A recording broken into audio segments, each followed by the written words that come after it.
नमस्कार विद्यार्थियों।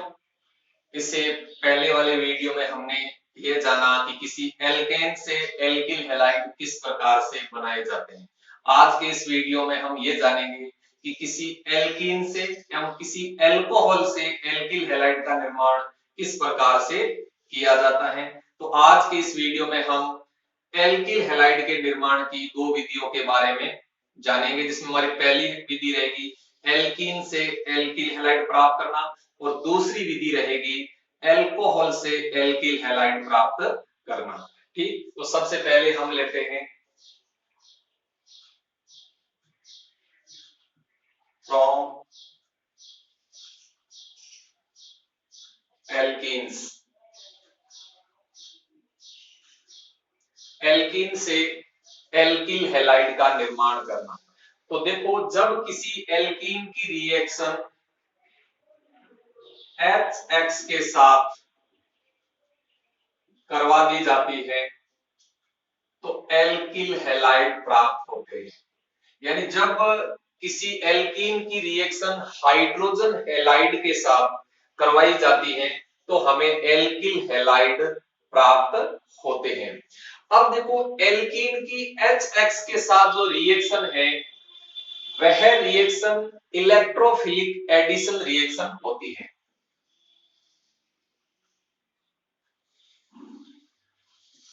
Electrophilic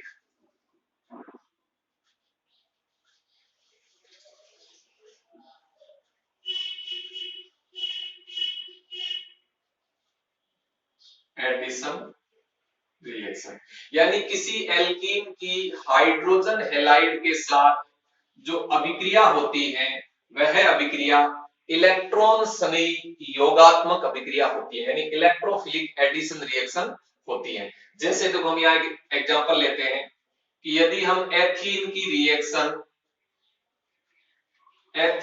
reaction कोई भी हाइड्रोजन हैलाइड, मान लीजिए HBr, एथीन की रिएक्शन हम HBr के साथ करवाते हैं, तब यहाँ इलेक्ट्रोफिलिक एडिशन रिएक्शन यानी इलेक्ट्रॉन संयोगात्मक अभिक्रिया संपन्न होगी। यानी ये डबल बॉन्ड हट जाएगा और एक कार्बन परमाणु पर हाइड्रोजन और दूसरे कार्बन परमाणु पर Br जुड़ जाएगा और हमें एथिल ब्रोमाइड प्राप्त हो जाएगा। यानी ये एथीन है,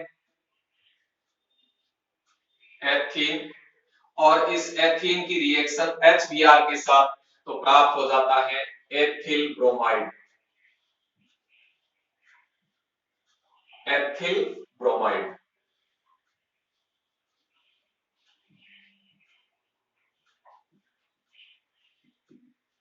एथिल ब्रोमाइड यानी ब्रोमो एथेन। तो यह एक इलेक्ट्रोफिलिक एडिशन रिएक्शन होती है। तो जब किसी एल्कीन की रिएक्शन हाइड्रोजन हैलाइड के साथ यानी HX के साथ करवा दी जाती है तो हमें एल्किल हैलाइड प्राप्त हो जाते हैं। और एल्कीन की HX के साथ जो रिएक्शन होती है वो इलेक्ट्रोफिलिक एडिशन रिएक्शन होती है। ठीक, अब देखो नेक्स्ट बिंदु की यदि हम बात करें इस विधि से संबंधित, तो यदि ये जो एल्कीन है, यदि ये एल्कीन असमित है, यदि किसी असमित एल्कीन की रिएक्शन HX के साथ करवाते हैं यानी हाइड्रोजन हैलाइड के साथ करवाते हैं तो उस समय जो इलेक्ट्रोफिलिक एडिशन रिएक्शन होगी वो किस प्रकार से होती है। तो देखो, यानी यहाँ जो एल्कीन है ये एल्कीन तो सिमेट्रिकल है, यानी सममित एल्कीन है। यहाँ तो भले आप हाइड्रोजन परमाणु इस कार्बन पे जोड़ दो, भले इस कार्बन में जोड़ दो, कोई फर्क नहीं पड़ेगा, सेम ही एल्किल हैलाइड प्राप्त होगा। यदि किसी एसिमेट्रिकल एल्कीन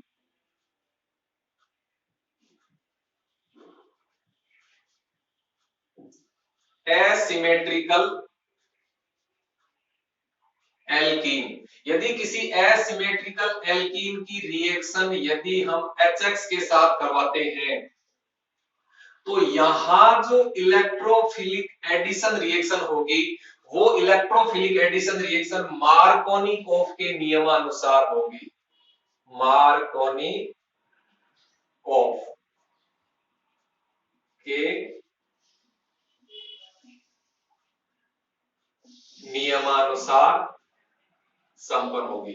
यानी यदि किसी असमित एल्कीन की रिएक्शन कोई भी एसिमेट्रिकल एल्कीन है उसकी रिएक्शन यदि हम HX के साथ करवाते हैं तो उस समय जो इलेक्ट्रोफिलिक एडिशन रिएक्शन होगी वह इलेक्ट्रोफिलिक एडिशन रिएक्शन मार्कोनिकोव के नियमानुसार संपन्न होती है। जैसे देखो, यदि हम प्रोपीन की रिएक्शन प्रोपीन यदि हम प्रोपीन की रिएक्शन HBr के साथ करवाएं, प्रोपीन, ठीक। अब देखो यहां जो प्रोपीन है ये एक एसिमेट्रिकल यानी असमित एल्कीन है, क्योंकि यहां देखो जिन दो कार्बन परमाणुओं के बीच में डबल बॉन्ड है उन दोनों कार्बन परमाणुओं पर हाइड्रोजन परमाणुओं की संख्या बराबर नहीं है। यहाँ देखो एक हाइड्रोजन परमाणु है और यहाँ दो हाइड्रोजन परमाणु है, तो यह एक एसिमेट्रिकल एल्कीन है यानी असमित एल्कीन है। तो इस असमित एल्कीन की रिएक्शन हम HBr के साथ करवा रहे हैं तो यहाँ इलेक्ट्रोफिलिक एडिशन रिएक्शन संपन्न होगी। लेकिन अब मेन बात यह है कि कौन से कार्बन परमाणु पर H जुड़ेगा और कौन से कार्बन परमाणु पर Br जुड़ेगा, ये हमें बताएगा मार्कोनिकोव का नियम। तो देखो मार्कोनिकोव का नियम क्या है, तो इस मार्कोनिकोव के नियम में आपको दो बातें विशेष रूप से ध्यान रखनी है। एक तो मार्कोनिकोव का जो नियम है वो किस प्रकार की अभिक्रियाओं पर लागू होता है, तो मार्कोनिकोव का जो नियम है वो इलेक्ट्रोफिलिक एडिशन रिएक्शन पर लागू होता है, ठीक। दूसरी बात क्या होता है कि मार्कोनिकोव का नियम क्या है, तो मार्कोनिकोव का नियम यह है कि जब किसी असमित एल्कीन की अभिक्रिया किसी ध्रुवीय अणु के साथ करवाते हैं तो ध्रुवीय अणु का धन भाग उस असंतृप्त कार्बन परमाणु पर जुड़ता है जिस पर हाइड्रोजन परमाणुओं की संख्या अधिक होती है, और ध्रुवीय अणु का ऋण भाग उस असंतृप्त कार्बन परमाणु पर जुड़ता है जिस पर H परमाणुओं की संख्या कम होती है। यही मार्कोनिकोव का नियम है। और उसके बाद में मार्कोनिकोव के नियम से संबंधित एग्जाम्पल, तो ये अपने एग्जाम्पल दे सकते हैं कि प्रोपीन की रिएक्शन HBr के साथ, तो देखो यहाँ प्रोपीन की रिएक्शन HBr के साथ हो रही है तो यह मार्कोनिकोव का नियम लागू होगा। अब देखो इसका जो H है वो किस कार्बन पर जुड़ेगा, H उस असंतृप्त कार्बन पर जुड़ेगा जिस पर हाइड्रोजन परमाणुओं की संख्या अधिक होगी। तो देखो यहाँ इसका जो H है वो यहाँ जुड़ेगा और Br है वो यहाँ जुड़ेगा, ठीक। क्योंकि यहाँ दो हाइड्रोजन परमाणु, यहाँ एक हाइड्रोजन परमाणु, और ये ध्रुवीय अणु है, ध्रुवीय अणु का धन भाग उस असंतृप्त कार्बन परमाणु पर जुड़ता है जिस पर हाइड्रोजन परमाणुओं की संख्या अधिक होती है, और ध्रुवीय अणु का ऋण भाग उस असंतृप्त कार्बन परमाणु पर जुड़ता है जिस पर हाइड्रोजन परमाणुओं की संख्या कम होती है, ठीक। तो अब देखो जोड़ो, इसमें हाइड्रोजन परमाणु को जोड़ देंगे इस कार्बन पर और Br को जोड़ देंगे इस कार्बन पर, तो ये बन जाता है अपना CH3 CH, यहां जुड़ जाएगा Br और यहां हो जाएगा CH3 यानी आइसोप्रोपिल ब्रोमाइड। क्या बन गया, आइसोप्रोपिल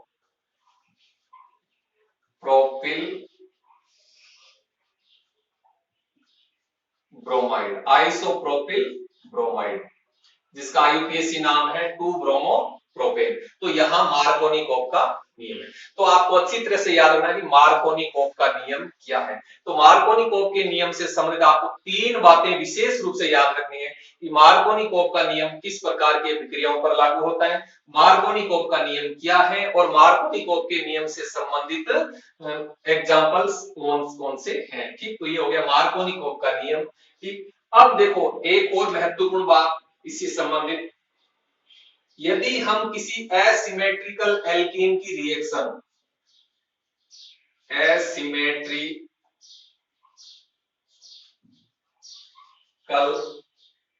एल्कीन, एसिमेट्रिकल एल्कीन की रिएक्शन यदि हम HBr के साथ करवा रहे हैं किसी परा ऑक्साइड की उपस्थिति में, तब देखो क्या होता है, तब जो रिएक्शन है वो एंटी मार्कोनिकोव के नियम से होगी। यानी जब किसी पराऑक्साइड की उपस्थिति में असमित एल्कीन की रिएक्शन HBr के साथ होती है तब जो अभिक्रिया है वो मार्कोनिकोव के नियम के विपरीत होगी, यानी anti Markovnikov, anti Markovnikov. Anti Markovnikov के नियमानुसार संपन्न होगी। जैसे देखो हम यहाँ एग्जांपल ले रहे हैं, हम इसी एग्जांपल को ले लेते हैं। देखो यानी प्रोपीन, हम प्रोपीन की रिएक्शन HBr के साथ करवा रहे हैं, तो यहाँ जो प्रोपीन की रिएक्शन HBr के साथ हो रही है वो किसी पराऑक्साइड की उपस्थिति में संपन्न हो रही है। तो देखो एक तो प्रोपीन की रिएक्शन यहाँ हो रही थी HBr के साथ, यहाँ कोई पराऑक्साइड नहीं था, लेकिन यहाँ पराऑक्साइड की उपस्थिति है, तो यहाँ तो जो रिएक्शन हो रही थी वो मार्कोनिकोव के नियमानुसार हो रही थी, लेकिन यहाँ जो रिएक्शन होगी वो एंटी मार्कोनिकोव के नियमानुसार होगी। तो अब देखो क्या होगा, अब इस ध्रुवीय अणु का धन भाग उस असंतृप्त कार्बन परमाणु पर जुड़ेगा जिस पर H परमाणुओं की संख्या कम होती है। तो ये H है वो यहां जुड़ जाएगा और Br यहां जुड़ जाएगा। अब देखो रिएक्शन क्या हो जाएगी, तब ये हो जाएगी CH3 CH2 CH2 Br, यानी N propyl bromide, N propyl bromide, N propyl bromide, N propyl bromide, जिसका आईयूपीएसी नाम है 1 ब्रोमो प्रोपेन। तो ये एंटी मार्कोनिकोव के नियम से यहाँ रिएक्शन हो रही है। तो इस अभिक्रिया को यानी किसी पराऑक्साइड की उपस्थिति में असमित एल्कीन की रिएक्शन जो HBr के साथ हो रही है, इस अभिक्रिया को हम पराऑक्साइड प्रभाव या खरास प्रभाव भी कहते हैं, ध्यान रखना। यानी इसी अभिक्रिया का नाम है पराऑक्साइड प्रभाव।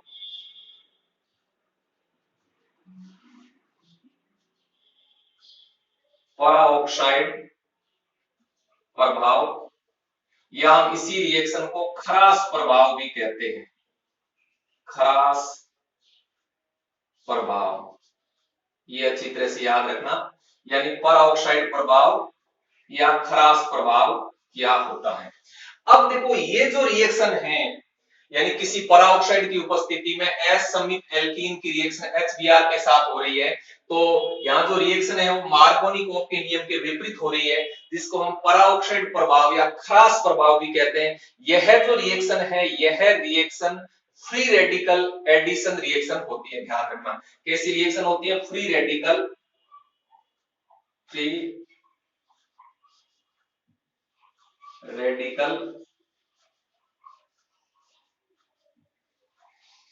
एडिशन रिएक्शन, यानी मुक्त मूलक योगात्मक अभिक्रिया होती है, ध्यान रखना। मुक्त मूलक योगात्मक अभिक्रिया, वेरी वेरी इंपॉर्टेंट एग्जांपल है, ध्यान रखना। मुक्त मूलक योगात्मक अभिक्रिया, क्योंकि हम जानते हैं कि जो योगात्मक अभिक्रिया होती है वो 3 प्रकार की होती है, electrophilic addition reaction, nucleophilic addition reactions और फ्री रेडिकल एडिशन रिएक्शंस। अब देखो ये जो रिएक्शन थी ये रिएक्शन तो इलेक्ट्रोफिलिक एडिशन रिएक्शन है, यानी इलेक्ट्रॉन सनी योगात्मक अभिक्रिया है, और ये जो रिएक्शन है ये मुक्त मूलक योगात्मक अभिक्रिया है, जिसको हम पराऑक्साइड प्रभाव या खरास प्रभाव भी कहते हैं। तो इस प्रकार से हम किसी एल्कीन से एल्किल हैलाइड का निर्माण कर सकते हैं। तो ध्यान रखना, जब किसी एल्कीन की रिएक्शन HX के साथ यानी हाइड्रोजन हैलाइड के साथ करवा दी जाती है तो हमें एल्किल हैलाइड प्राप्त हो जाते हैं। तो इस रिएक्शन से संबंधित ये 3 बातें आपको अच्छी तरह से ध्यान में रखनी है। ठीक, अब हम आज के दूसरी विधि लेते हैं, एल्कोहल से एल्किल हैलाइड का निर्माण किस प्रकार से करेंगे। ये देखो,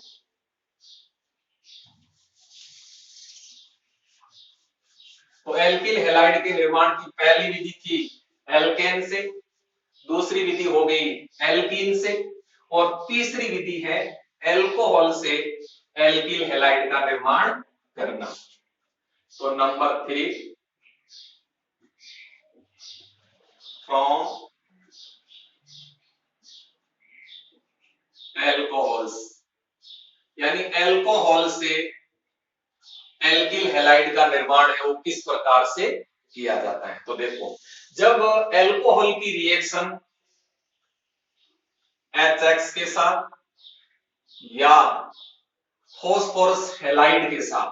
तो फॉस्फोरस के दो हैलाइड होते हैं, हम कहते हैं फॉस्फोरस ट्राइहैलाइड एवं फॉस्फोरस पेंटाहैलाइड के साथ, या फिर एल्कोहल की क्रिया थायोनिल क्लोराइड के साथ SOCl2 के साथ करवा दी जाती है, तो हमें एल्किल हैलाइड प्राप्त हो जाते हैं। तो देखो, जब किसी एल्कोहल की रिएक्शन HX के साथ करवाई जाती है, या एल्कोहल की रिएक्शन फॉस्फोरस हैलाइड के साथ करवाई जाती है, या एल्कोहल की रिएक्शन थायोनिल क्लोराइड के साथ करवाई जाती है, तो हमें एल्किल हैलाइड प्राप्त हो जाते हैं। तो ध्यान रखना, यदि हमें किसी एल्कोहल से एल्किल हैलाइड प्राप्त करना है, तो हमारे पास में तीन प्रोसेस है, तीन प्रकार के प्रक्रम है, जिसमें एक में हम एल्कोहल की क्रिया HX के साथ करवाते हैं, दूसरे में हम एल्कोहल की क्रिया फॉस्फोरस हैलाइड के साथ करवाते हैं, और तीसरे में हम एल्कोहल की रिएक्शन थायोनिल क्लोराइड के साथ करवाते हैं,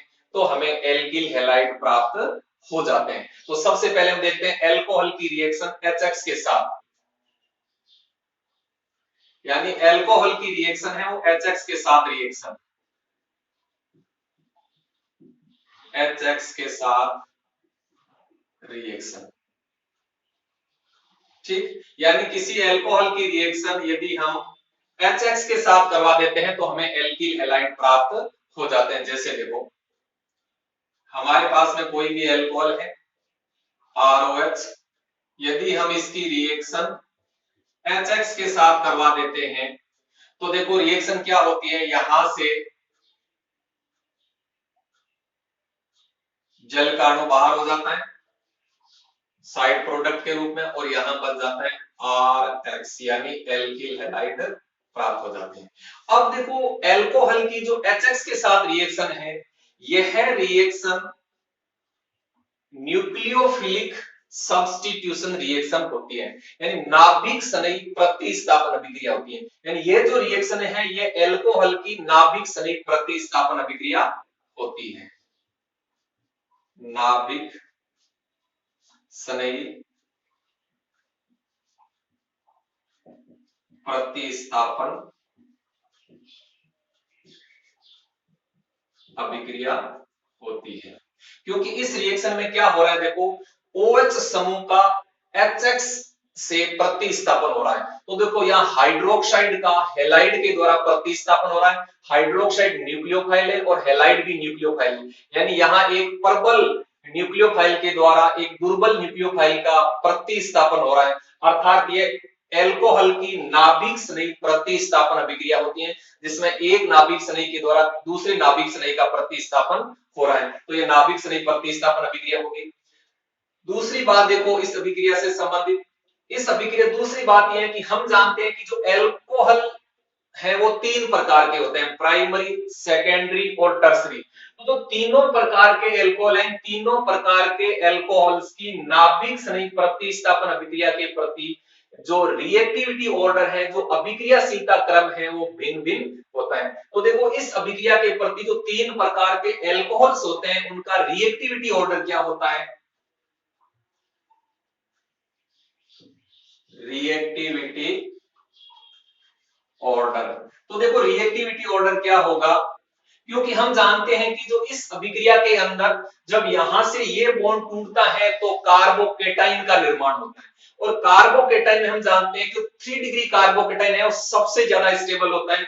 उससे कम स्टेबिलिटी होती है 2 डिग्री कार्बोकेटाइन, और सबसे कम स्टेबिलिटी होती है 1 डिग्री कार्बोकेटाइन की। तो इसका मतलब जब ये एल्कोहल टर्सरी एल्कोहल होगा, तो टर्सरी कार्बोकेटाइन बढ़ेगा, जब ये सेकेंडरी एल्कोहल होगा, तो सेकेंडरी कार्बोकेटाइन बढ़ेगा, और जब ये प्राइमरी एल्कोहल होगा, तो प्राइमरी कार्बोकेटाइन बढ़ेगा। तो इसका मतलब ये जो तीन प्रकार के एल्कोहल हैं, इन तीन प्रकार के एल्कोहल्स की जो रिएक्टिविटी ऑर्डर है, वो ये हो जाएगा, यानी 3 डिग्री जो एल्कोहल है, वो ये रिएक्शन सबसे तीव्र गति से देंगे।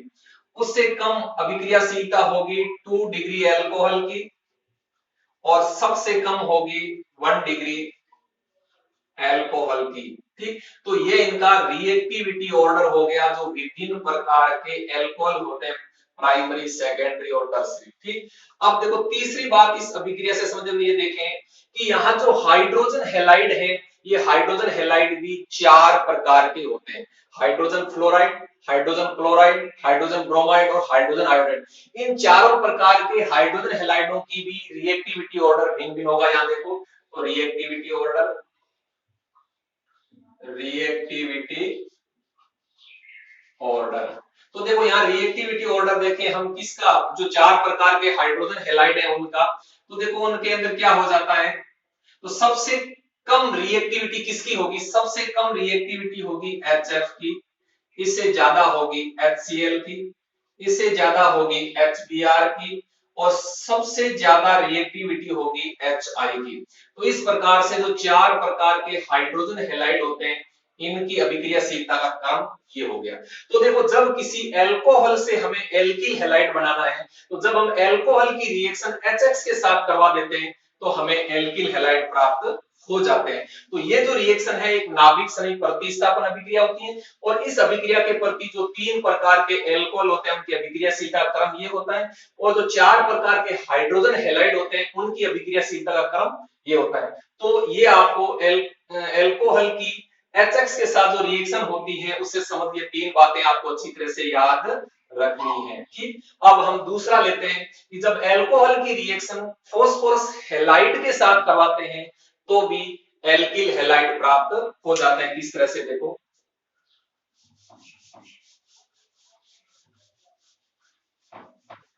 यानी जो दूसरी है यानी फॉस्फोरस हैलाइड के साथ रिएक्शन, यानी जब एल्कोहल की रिएक्शन फॉस्फोरस हैलाइड के साथ करवाते हैं तो भी हमें एल्किल हैलाइड प्राप्त हो जाते हैं। तो फॉस्फोरस हैलाइडों में 2 हैलाइड सबसे प्रमुख हैं, फॉस्फोरस के ट्राई हैलाइड और फॉस्फोरस के पेंटा हैलाइड। तो देखो जब फॉस्फोरस के ट्राई हैलाइड यानी फॉस्फोरस ट्राई हैलाइड की रिएक्शन एल्कोहल के साथ किस प्रकार से होती है, तो ध्यान रखना जब किसी एल्कोहल की क्रिया फॉस्फोरस ट्राई हैलाइड के साथ करवाते हैं तो उस समय ध्यान रखें एल्कोहल के 3 अणु आपस में, यानी एल्कोहल के 3 अणु काम आएंगे और फॉस्फोरस ट्राई हैलाइड का 1 अणु काम आएगा। तो देखो रिएक्शन किस तरह से होगी,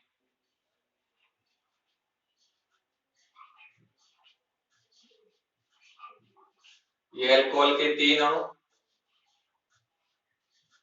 और फॉस्फोरस हैलाइड का 1 अणु, तो यहां जब देखो रिएक्शन होगी तब देखो इस तरह से प्रोडक्ट बन जाएगा, इस तरह से प्रोडक्ट बन जाएगा। ठीक, यानी इसका ऋण भाग और इसका धन भाग, तो यहां देखो एक तो बन जाएगा H3PO3 यानी फॉस्फोरस अम्ल, यानी H3PO3 और 3 अणु बन जाएंगे RX के, 3 अणु किसके बन जाएंगे RX के।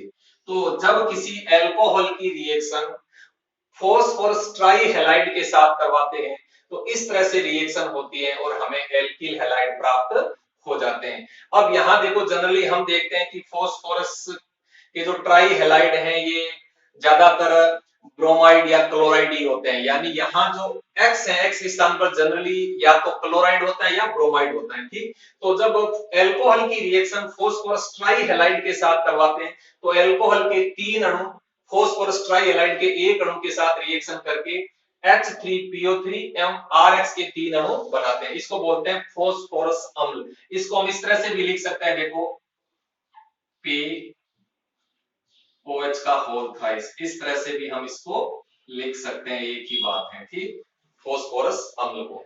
अब देखो एल्कोहल की क्रिया फॉस्फोरस पेंटाक्लोराइड के साथ किस प्रकार से होती है, तो वो देखिए, यानी एल्कोहल की रिएक्शन फॉस्फोरस पेंटाक्लोराइड के साथ, जैसे पेंटा हैलाइड,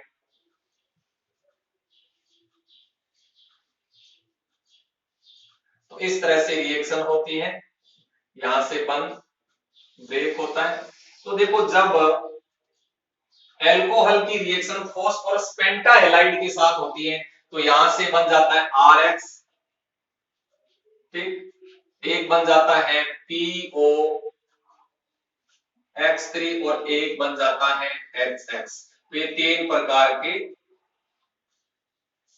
प्रोडक्ट बनते हैं जिसमें आपका मुख्य प्रोडक्ट होता है एल्किल हैलाइड, एल्किल हैलाइड। तो देखो जब किसी अल्कोहल की रिएक्शन फास्फोरस पेंटाहैलाइड के साथ करवाते हैं तो अल्कोहल का एक अणु और फास्फोरस पेंटाहैलाइड का एक अणु, इस तरह से दोनों के बीच रिएक्शन होती है तो मुख्य उत्पाद के रूप में RX का निर्माण होता है। साइड प्रोडक्ट के रूप में फास्फोरस ऑक्सीक्लोराइड और HX भी बनते हैं। तो जब किसी अल्कोहल की रिएक्शन फास्फोरस हैलाइड के साथ करवाते हैं तो भी हमें एल्किल हैलाइड प्राप्त हो जाते हैं।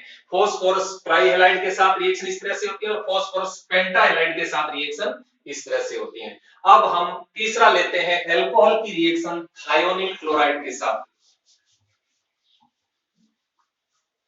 अल्कोहल की रिएक्शन थायोनिल क्लोराइड के साथ,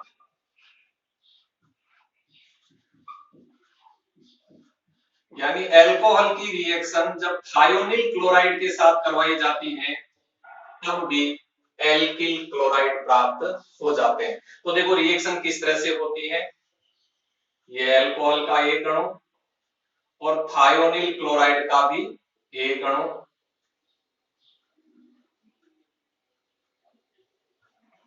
तो इस तरह से रिएक्शन होती है और ये जो रिएक्शन होती है ये पिरिडीन की उपस्थिति में संपन्न होती है। तो यहां से इस तरह से बॉन्ड ब्रेक होता है। तो यहां देखो RCl इधर से बन जाता है SO2 और बन जाता है HCl। यहां देखो SO2 और HCl ये दोनों जो साइड प्रोडक्ट हैं दोनों ही गैसीय हैं जिनका आसानी से पृथक्करण हो जाता है। तो इस प्रकार से जब अल्कोहल की रिएक्शन थायोनिल क्लोराइड के साथ करवाते हैं तो हमें मुख्य उत्पाद के रूप में एल्किल क्लोराइड प्राप्त हो जाता है। तो ये देखो एल्किल क्लोराइड बनाने की एक बहुत ही अच्छी विधि है, शुद्ध एल्किल क्लोराइड हमें यह प्राप्त है क्योंकि इस अभिक्रिया के अंदर जो सह उत्पाद है, जो साइड प्रोडक्ट है, वो दोनों गैसीय होने के कारण इनका आसानी से पृथक्करण हो जाता है। तो यहाँ जो हमें प्रोडक्ट प्राप्त होता है वो शुद्ध एल्किल हैलाइड प्राप्त होते हैं। तो एल्किल क्लोराइड प्राप्त करने की एक सबसे बेस्ट विधि होती है और इस अभिक्रिया को हम डार्जन अभिक्रिया भी कहते हैं। कौन सी अभिक्रिया कहते हैं? डार्जन अभिक्रिया। ध्यान रखना, इस अभिक्रिया को हम डार्जन अभिक्रिया भी कहते हैं। यानी पिरिडीन की उपस्थिति में अल्कोहल की रिएक्शन थायोनिल क्लोराइड के साथ करवाते हैं तो मुख्य उत्पाद के रूप में एल्किल क्लोराइड प्राप्त होता है और साइड प्रोडक्ट के रूप में SO2 और HCl पदार्थ जो कि दोनों ही गैसीय जिनका आसानी से पृथक्करण हो जाता है, अर्थात शुद्ध एल्किल क्लोराइड प्राप्त करने की एक सबसे बेस्ट विधि है, इसको हम डार्जन अभिक्रिया भी कहते हैं। तो इस प्रकार से आज के वीडियो में हमने एल्किल हैलाइड के निर्माण की दो विधियों के बारे में जाना। सबसे पहले हमने ये जाना कि किसी एल्कीन से एल्किल हैलाइड का निर्माण किस प्रकार से किया जाता है और दूसरी विधि के द्वारा हमने ये जाना कि किसी अल्कोहल से एल्किल हैलाइड का निर्माण किस प्रकार से किया जाता है। आपको ये दोनों विधियां समझ में आई होगी, आपको अच्छी तरह से याद करना है। अब आप असाइनमेंट के रूप में क्वेश्चन नोट करो। पहला क्वेश्चन लिखो, मार्कोनिकोफ का नियम क्या है? मार्कोनिकोफ का नियम क्या है, एक उदाहरण देते हुए समझाइए। दूसरा क्वेश्चन लिखो, क्रॉस प्रभाव ऑब्लिक पराऑक्साइड प्रभाव को उदाहरण सहित समझाइए। दोबारा सुनिए, आज का पहला क्वेश्चन ये लिखना असाइनमेंट के रूप में, मार्कोनिकोफ का नियम क्या है, उदाहरण देते हुए समझाइए। दूसरा क्वेश्चन ये लिखना है कि क्रॉस प्रभाव अथवा पराऑक्साइड प्रभाव क्या होता है, उदाहरण सहित समझाइए। धन्यवाद, थैंक यू।